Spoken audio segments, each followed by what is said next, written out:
channel. I am Supriya and this is my channel Live, Love, Laugh and Learn. Guys, this is a channel where we learn all the time and we become a better person. Yes guys, I upload videos every week and I generally focus on topics like motivation, personality development, self-development, etc. So in case you are new, please like and subscribe to my channel and hit the bell icon so that you can get a notification whenever I'll upload a new video. So let's get started guys. Today I have come up with another very important topic. It's about how to learn fast. As we all know, learning is a lifelong process and it's very important. और जैसा कि मैंने अपने पहले video में कहा था guys, never stop yourself from learning because life never stop us teaching. तो हमें कभी भी सीखना पढ़ना बंद नहीं करना चाहिए क्योंकि जिंदगी हमें हमेशा सिखाती रहती है। तो हमें भी सीखने के लिए हमेशा रेडी रहना चाहिए, है ना। तो लेट्स गेट स्टार्टेड गाइस। इस वीडियो में मैं कुछ टिप्स एंड ट्रिक्स शेयर करूंगी जो कि आपको बहुत ज़्यादा हेल्प करेगा उस थ्योरेटिकल लर्निंग में भी जो हमें स्कूल कॉलेज में ज़रूरत होती है, अपने जॉब बिजनेस में कुछ नए स्किल सेट सीखने के लिए ज़रूरत होती है, साथ ही साथ उस लर्निंग में भी जिसकी परीक्षा किसी बंद कमरे में नहीं होती बल्कि बंद कमरे से बाहर होती है। हाँ, जिसकी एग्जामिनेशन जिंदगी लेती है हर पल हर समय हम सभी के साथ, और जिसका सिलेबस बिल्कुल भी वो नहीं होता जो आज तक हम पढ़ते और सीखते आए हैं। तो ये वीडियो आपको हेल्प करेगा और इतना स्ट्रांग बनाएगा कि आप ये दोनों तरह की लर्निंग से डील कर सको। So let's get started guys. तो गाइस मैं अब आप सभी के साथ कुछ टिप्स एंड ट्रिक्स शेयर करूंगी और पहला टिप्स है एक्सरसाइज। एक बहुत अच्छा कोट है, when your body moves your brain grooms. तो इसे हमेशा याद रखना, जब आप अपने बॉडी को मूवमेंट में लाओगे तो आपका ब्रेन भी ग्रूम करेगा, डेवलप करेगा, ज़्यादा फोकस्ड होगा। माइंड के लेवल के लिए आपको हर दिन ब्रीदिंग एक्सरसाइज करना है। इसमें कुछ नहीं करना, किसी शांत जगह पे आपको बैठ जाना है और आपको अपनी सांसों पे फोकस करना है। बहुत सारे थॉट्स आएंगे जाएंगे बट आप उसे जाने दो, अपनी सिर्फ सांसों पे फोकस करो। ये आपका कंसंट्रेशन बढ़ाएगा और फोकस बढ़ाएगा। तीसरा है कि आप अपनी ईटिंग हैबिट का ध्यान दो।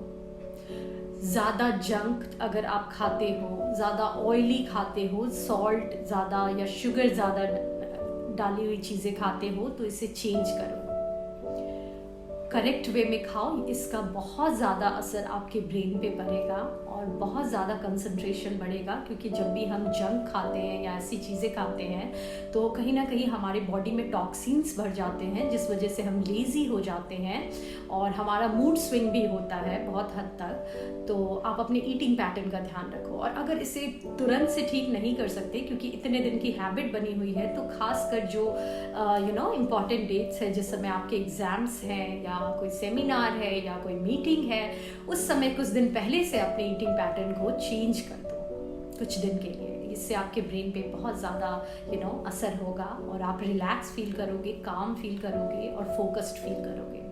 तीसरा, अपने स्लीपिंग पैटर्न का ध्यान रखो। एक डीप स्लीप बहुत ज़्यादा ज़रूरी है। ये क्वांटिटी की बात नहीं है कि 10 घंटे तक सोना है, 8 से 10 घंटे, इवन 6 से 7 घंटा भी काफ़ी है अगर आप एक क्वालिटी स्लीप ले रहे हो। अब ये क्वालिटी स्लीप कैसे लोगे? क्वालिटी स्लीप के लिए बहुत सारे टिप्स हैं लेकिन मैं उसमें से 2 बताऊंगी। कि एक तो आप अपना डिनर सोने से 2 घंटे पहले ले लो। इससे क्या होगा कि खाना जल्दी डाइजेस्ट हो जाएगा और जब आप सोने जाओगे तो अच्छे से सो पाओगे। दूसरा कि आप अपने स्क्रीन टाइम को कम कर दो। जो भी टीवी देखते हो, लैपटॉप पे काम करते हो या मोबाइल देखते हो, उसे सोने से 2 घंटे पहले तक बंद कर दो सब, क्योंकि ये सारी चीज़ें साइकोलॉजिकल होती है। जब हम स्क्रीन पे जो लाइट होता है वो उसमें कुछ भी देखते हैं तो हमारे ब्रेन को कहीं ना कहीं ये सिग्नल मिलता है कि अभी तो दिन हो रही है, और इस वजह से जब हम उसे बंद करके सडनली सोने जाते हैं तो कहीं ना कहीं हम ठीक से सो नहीं पाते और कभी कभी लगता भी है कि हम सो गए हैं बट आधे नींद में होते हैं और वो एक क्वालिटी स्लीप नहीं होती। तो इस चीज़ का ध्यान रखिए। चौथा, ये लर्निंग जो फास्ट लर्निंग वर्ड है ना, FAST, इसको मैं क्विकली डिस्क्राइब करूंगी। F फॉर लिख लो, forget everything. A for active, S for state of mind और T फॉर टीचिंग। अब फॉरगेट एवरीथिंग क्या है? फॉरगेट एवरीथिंग मतलब कि इसका एग्जाम्पल देती हूँ, जो भी पढ़ो उसे ये सोच के पढ़ो कि आपको कुछ नहीं पता इस टॉपिक के बारे में। जनरली ये हम सबके साथ होता है, जब हम पढ़ने जाते हैं हमें लगता है ये तो हमें पता है, अच्छे से पता है, और वहीं जब एग्जाम में जाओ, प्रेजेंटेशन में या फिर उसका वर्बल एग्जाम हो, तो जहां आपको 20 मार्क्स का लिखना है वहां 2 मार्क्स का लिख के आते हैं आप। तो जब भी पढ़ो ये सोच के पढ़ो मुझे इस टॉपिक के बारे में कुछ नहीं पता, ये बिल्कुल नया है, और फिर पढ़ो। दूसरा, ए फॉर एक्टिव, एक्टिव होके पढ़ो। S for state of mind का ध्यान रखो। जब आप सैड रहोगे, डिप्रेस रहोगे और पढ़ने बैठोगे तो आप पढ़ नहीं पाओगे। ऐसे बहुत सारे बच्चों को हमने देखा है, दिन भर बुक लेके बैठे रहते हैं, but end of the day result आप देखो तो मतलब कुछ खास नहीं कर पाते। वहीं कुछ बच्चे होते हैं जो 2 घंटे ही पढ़ते हैं लेकिन बहुत अच्छा कर पाते हैं। तो इस चीज का ध्यान रखिए।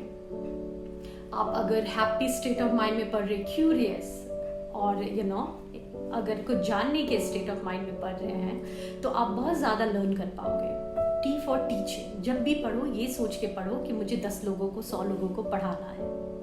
ये बहुत ही अच्छा टेक्निक है, ये आपको बहुत ज़्यादा हेल्प करेगा। क्योंकि एक एग्जांपल देती हूँ, जब घर में हम रहते हैं और हमें खाना होता है तो हम कुछ भी खा लेते हैं, दाल चावल सब्जी कुछ भी सिंपल बनाकर। वहीं अगर 10 लोगों को इन्वाइट कर लो, 100 लोगों को इन्वाइट करो, तो क्या आप वो दाल चावल दोगे?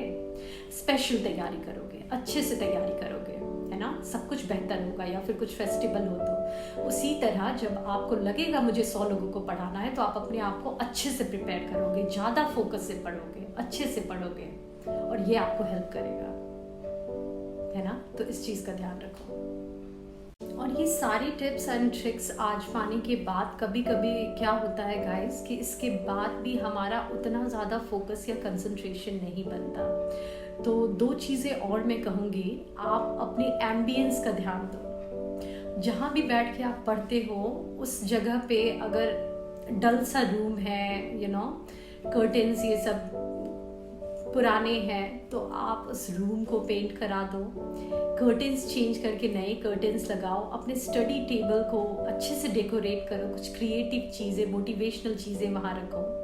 आपका मूड इंस्टेंटली बहुत पॉजिटिव हो जाएगा, खुश हो जाओगे आप। और जब खुश रहोगे तो चीज़ों को सीख पाओगे, ज़्यादा फोकस कर पाओगे। दूसरा, ये लर्निंग जो चीज़ है ना, इसका इम्पोर्टेंस आपको पता होना चाहिए। ऐसा नहीं कि पेरेंट्स आप पे प्रेशर डाल रहे हैं या बॉस आप पे प्रेशर दे रहा है कि ये आपको करना है। आपको खुद पता होना चाहिए ये मेरे ग्रोथ के लिए, ये मेरे आगे बढ़ने के लिए बहुत ज़रूरी है और मुझे ये करना है। और इसके लिए अगर मुझे कुछ प्रॉब्लम्स हो रहे हैं तो उसे कैसे सॉल्व करना है, वो उस सॉल्यूशन पे आपका फोकस रहना चाहिए।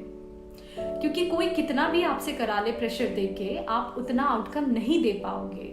वहीं अगर आपको उसकी इम्पोर्टेंस पता हो और आप खुद से उस पर काम करोगे तो आप ज़्यादा अच्छे से चीज़ों को कर पाओगे। तो इस चीज़ का ध्यान रखना। और एक कोट बोलूँगी उन सभी के लिए जो एकदम गिव अप कर देते हैं, उन्हें लगता है कि पढ़ाई उनसे नहीं हो पाएगी, बहुत मुश्किल है पढ़ना लिखना, या जॉब में या बिजनेस में पूरी तरह से टूट बिखर गए हैं, उनके लिए ये कोट कहूँगी। किसी ने बहुत खूब कहा है, जब पूरी तरह से टूट और बिखर जाओ तो याद रखना नए सिरे से उभरने का समय आ गया है। तो डिप्रेस मत होना, आपका समय आ गया है। बस आप इन चीज़ों पे काम करो, आपको सक्सेस ज़रूर मिलेगा। I hope you like this video.